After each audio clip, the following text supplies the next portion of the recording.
channel Learn Tax with Ankita will be presenting you all the provisions of Income Tax Act. This will be helpful for those who are pursuing any commerce graduation courses like BCom, BBA, MCom, etc. Further, it will also be helpful for those who would like to have basic knowledge about Indian taxation system.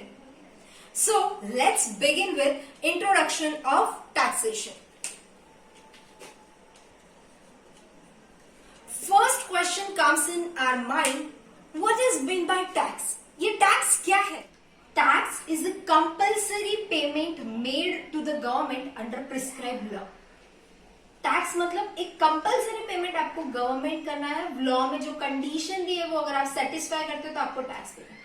फिर आपके दिमाग में question आएगा कि क्यों tax पे करना है हमको.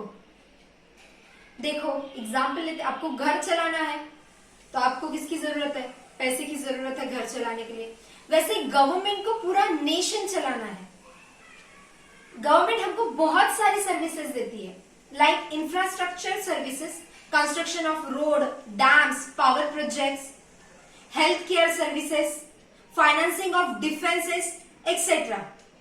ये सबके लिए गवर्नमेंट को पैसा चाहिए, right? And taxes are the major source of revenue for the government. इसलिए हमको टैक्स भरना जरूरी है.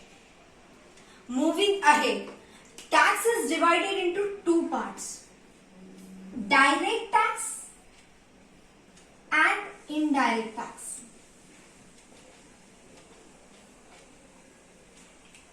अभी डायरेक्ट और इनडायरेक्ट टैक्स का मीनिंग क्या होता है?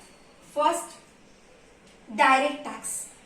डायरेक्ट टैक्स का मतलब क्या है? वर्ड ही सजेस्ट करता है डायरेक्ट आपकी जेब से पैसे जा रहे गवर्नमेंट की जेब में. That means in laws language, impact and incidence falls on a same person. The person who is bearing the burden of tax is same who is paying the tax to the government. Whereas indirect में क्या है? The person who is paying tax is different from the person who is bearing the burden of tax. Indirect tax का example लेते हैं. GST is an example of indirect taxes. इसको समझते हैं क्या होता है indirect taxes में. देखो, अज्यूम करते हैं मैं टीवी परचेस करने गई. टीवी की कॉस्ट है 10,000 रुपीज, ठीक है, और उस पर लगता है 10% जीएसटी. अज्यूम करिए 1%, 1,000 रुपीज उस पर टैक्स लग गया. अब जब शॉपकीपर ने इनवॉइस बनाया, उसने क्या किया? 10,000 टीवी का लिया और 1,000 मुझे उसमें ऐड करके मुझे 11,000 का इनवॉइस दिया. मतलब मैंने वो शॉपकीपर को 11,000 दिए. वो 10,000 उसमें से शॉपकीपर के खुद के और 1,000 शॉपकीपर गवर्नमेंट को पे करेगा. मतलब पैसे मेरी जेब से जा रहे हैं गवर्नमेंट को इनडायरेक्टली, ठीक है, वो हो गया indirect tax. Then moving to direct tax. Direct tax में क्या होता है? मैंने impact and incidence falls on a same person. Example, मैं इनकम अर्न कर रही हूं और मेरे इनकम पे मैं टैक्स भरती हूं, वो हो गया डायरेक्ट टैक्सेस. अंडरस्टूड? चलो आगे बढ़ते हैं. Income tax is example of direct taxes, right?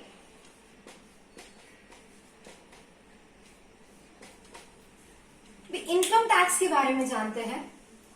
Income tax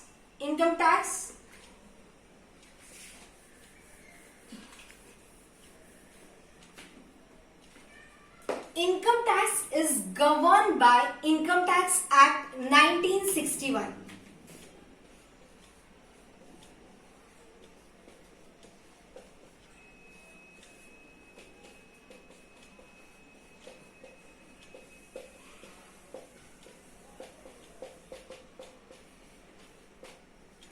income tax act में प्रोविजन दी गई है कि आपको टैक्स कब भरना है, कौन सी इनकम आपकी टैक्सेबल इनकम मानी जाएगी, उस पर कितना टैक्स आपको भरना पड़ेगा, उसकी डेट क्या है, कब तक आपको भरना है टैक्स, उस पर अगर कुछ पेनल्टी लगती है तो वो कैसे भरनी है.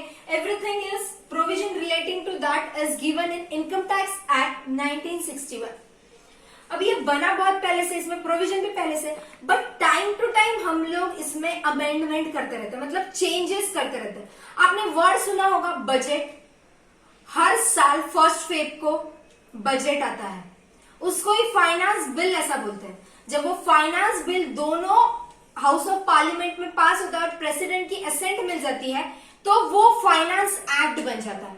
ये फाइनेंस एक्ट में क्या होता है, यहां पे अमेंडमेंट्स होती है। जैसे आपने सुना होगा कि ये साल में इनकम का जो स्लैब है 2.5 लाख हो गया, मतलब 2.5 लाख से ज्यादा आपकी इनकम है तो आपको टैक्स भरना है।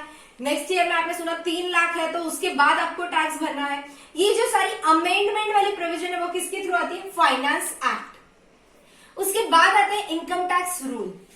The administration of income tax is look after by CBDT, that is central board of direct taxes. तो वो for the proper administration of the income tax वो time to time rules frame करते हैं, जिसमें guidelines, rules, details of any provision required वो सब कुछ उसमें देते हैं। थर्ड चीज हमने क्या देखी, इनकम टैक्स रूल्स।